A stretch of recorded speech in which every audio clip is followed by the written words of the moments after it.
Corona virus کی میت کا غسل اور کفن کیسے کریں؟ کورونا وائرس کی وجہ سے اگر کوئی مر جائے تو اس کی نماز جنازہ اور میت کو لہلانے کا کیا حکم ہوگا؟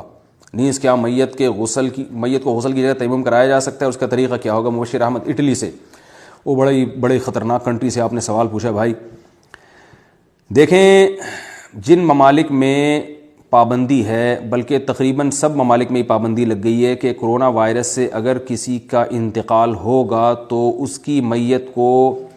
ورثہ کے حوالے نہیں کیا جائے گا، کیونکہ یہ بیماری پھیل رہی ہے، میت کے ذریعے بھی پھیل سکتی ہے۔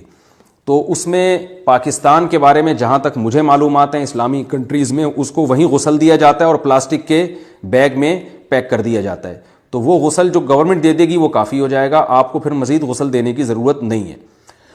اور اٹلی وغیرہ میں بھی ہم نے سنا ہے کسی کیمیکل سے دھویا جاتا ہے،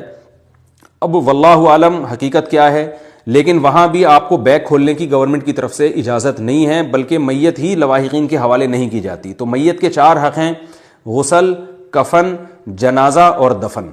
یہ 4 احکام ہیں جو مرنے والے پر، اس کے لواحقین پر لازم ہو جاتے ہیں مرنے والے کے لیے۔ تو ان 4 احکام میں سے جو غسل ہے وہ تو گورنمنٹ خود ہی دے دیتی ہے، اور اگر نہیں دے دیتی تو ہمیں دینے پر پابندی ہے، وہ ہمارے حوالے نہیں کرتی، تو یہ غسل ساقط ہو جائے گا مجبوری میں، ہمارے پاس اس کے علاوہ کوئی آپشن نہیں ہے، کیونکہ جب آپ کو گورنمنٹ دے ہی نہیں رہی ہے میت تو آپ کیا کریں گے؟ اور ویسے بھی اگر آپ شاپر کھول کے غسل دیں گے تو وہ بہت زیادہ اس وائرس کے پھیلنے کا خطرہ ہوتا ہے۔ تو شریعت میں حکم یہ ہے کہ زندہ لوگوں کی جان پہلے ہے، اور میت کا غسل وہ دوسرا، وہ بھی اہم حکم ہے، لیکن وہ اتنا اہم نہیں ہے جتنا لوگوں کی جان بچانا اہم ہے۔ تو اس لیے گورنمنٹ کو چاہیے اسلامی کنٹریز میں اور غیر مسلم کنٹریز میں بھی، وہاں کی حکومتوں کو چاہیے کہ مسلمانوں کی مذہبی رسومات کا، مذہبی عبادات کا خیال کریں، اور وہیں پر غسل کا کوئی انتظام کر لیں پائپ کے ذریعے، کیونکہ وہاں جو جیسے ڈاکٹرز علاج کر رہے ہیں پراپر ڈریس میں ہوتے ہیں، تو ایسے غسل دینے والے بھی پراپر ڈریس میں ہو سکتے ہیں، وہ وہیں پہ پائپ وائپ کے ذریعے غسل کا مطلب ہوتا ہے پورے جسم پہ ایک دفعہ پانی بہا دینا، بس اتنا کافی ہے۔ تو ایسا کوئی انتظام منظور کروا لینا چاہیے حکومت سے، تاکہ سب مسلمانوں کی ایک ذمہ داری پوری ہو جائے۔ اس کے بعد جو پلاسٹک کا بیگ چڑھایا جائے گا وہی کفن کے قائم مقام بن جائے گا، مزید الگ سے کفن دینے کی ضرورت نہیں ہے۔ تیسرا درجہ رہ جائے گا نماز جنازہ کا، دفن تو گورنمنٹ کے افراد خود کر دیتے ہیں، اس کو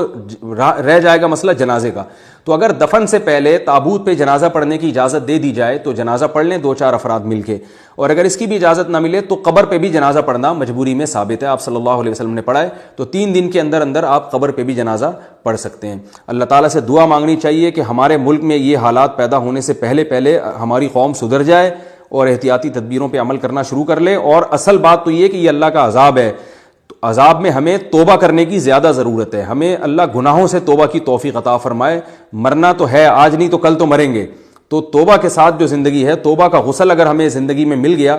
تو بے شک بعد میں پانی والا غسل نہ بھی ملے اتنا بڑا مسئلہ نہیں ہے، لیکن یاد رکھیں اگر دنیا میں ہم نے گناہوں سے توبہ کا غسل نہیں کیا تو پھر بعد میں ہمیں چاہے آب زمزم سے بھی نہلایا جائے تو یہ قیامت کے دن یہ چیز بخشش کا ذریعہ شاید نہ بنے۔ تو گناہوں سے توبہ کا جو غسل ہے نا، اس کو زیادہ فوکس کرنے کی ضرورت ہے۔